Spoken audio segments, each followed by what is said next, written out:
January 17, 2017. Trump sends emergency message to Putin, "I may not live through the week."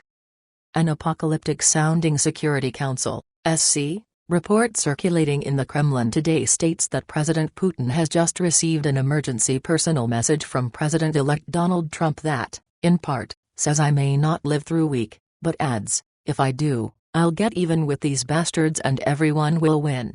According to this report, President Putin was hand-delivered this emergency message written by President-elect Trump by a top Federal Security Service (FSB) aide to Kirill Dmitriev, who is the CEO of the Russian Direct Investment Fund, RDIF, who, in turn, had received it from Anthony Scaramucci, who is Trump's director of the Office of Public Liaison and Intergovernmental Affairs, during a hastily arranged private meeting at the World Economic Forum, WEF, in Davos, Switzerland.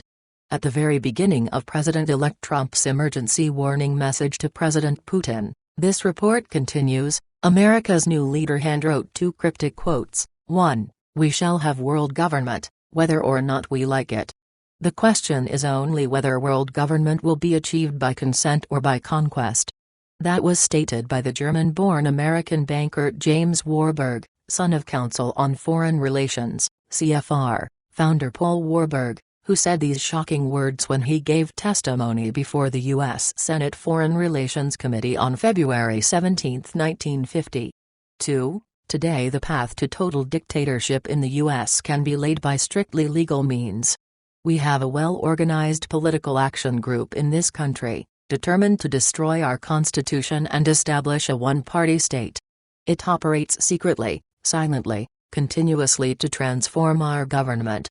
This ruthless power-seeking elite is a disease of our century. This group is answerable neither to the President, the Congress, nor the courts. It is practically irremovable. That was stated by U.S. Senator William Jenner 4 years later in 1954.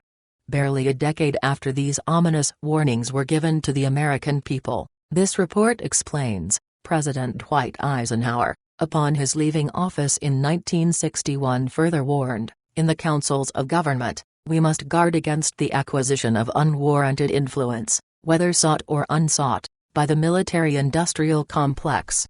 The potential for the disastrous rise of misplaced power exists and will persist. We must never let the weight of this combination endanger our liberties or democratic processes. We should take nothing for granted. Only an alert and knowledgeable citizenry can compel the proper meshing of the huge industrial and military machinery of defense with our peaceful methods and goals, so that security and liberty may prosper together." This report further explains that by President-elect Trump including these two quotes in his emergency message to President Putin, he was, likewise, giving notice to the federation of whom he was battling against, and whose currently accepted nomenclature is the CIA-led deep state.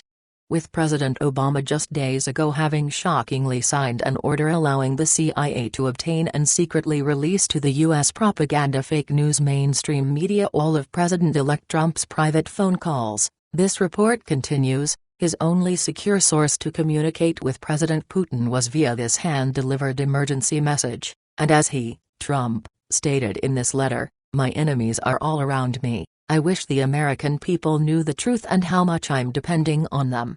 To the many, and grave, details outlined by President-elect Trump in his emergency message to President Putin, this report states, was his failing to stop President Obama's sending to Norway today of hundreds of U.S. Marines who are now preparing to release from their massive military bunkers thousands of tanks and armored vehicles against Russia's northern border.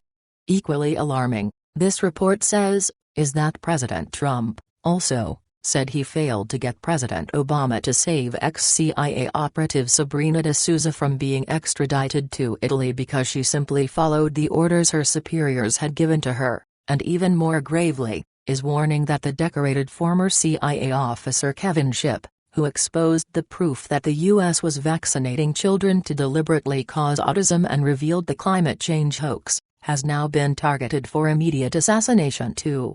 With both CIA officers de Souza and Shipp having now being eliminated by President Obama so that President-elect Trump's new intelligence operatives will be unable to interview them about the many Obama-Clinton-Bush crimes they've been witness to, This report warns, this CIA-led deep state war against America's new leader has now apparently entered into its final, and most dangerous, phase. Security Council analysts detail in this report that this CIA-led deep state war to destroy President-elect Trump is a classic Genevieve ploy first utilized by Britain's Secret Intelligence Service, MI6, in 1924 to destroy the government of Prime Minister Ramsay MacDonald for their crime of having made peace with Russia, and as now being deployed against Trump involves MI6 operatives falsely reporting as real and hilarious fantasy made-up erotica fan fiction tale about Trump, including it in an official CIA intelligence report, and then releasing it to the public through the propaganda U.S. mainstream media. As astounding as it has been to see this MI6 engineered Genevieve ploy being used against President-elect Trump by the CIA deep state U.S. propaganda media troika, this report says, America's new leader in his emergency message to President Putin is also now warning it's going to get even worse, and as evidenced by new reports saying that 48 hours prior to Trump taking office, very damaging and nuclear in impact CIA falsified tape recordings will be released with Trump saying the N-word, saying the C-word, and calling his son a retard, and that hundreds of thousands of Obama-Clinton radical leftist protesters will use as the excuse to turn Washington, D.C. into a war zone on 20 January, and who shockingly are being paid $2,500 to do so. This report concludes by noting that unlike in Russia when Obama regime leftist U.S. diplomatic operatives were exposed for their attempts to cause riots and chaos in Moscow, the greater mass of the American people remain under the mental chokehold of their fake news mainstream propaganda media, unable to ascertain any more for themselves how, and why, they're being manipulated to hate and fear the nearly 144 million devoutly Christian peoples of Russia, and many of whom, no doubt, will cheer if, or when, the CIA-led deep state publicly executes President-elect Trump like they did to President John F. Kennedy before him, all because they sought peace with a common Christian nation, instead of war. And though not mentioned in this report, it does bear questioning the sanity of the combined 1.061 billion peoples of the United States and European Union as to how exactly the barely 144 million people of Russia are going to destroy them. After all, if they can be manipulated into believing this fantasy, what else can they be fooled about?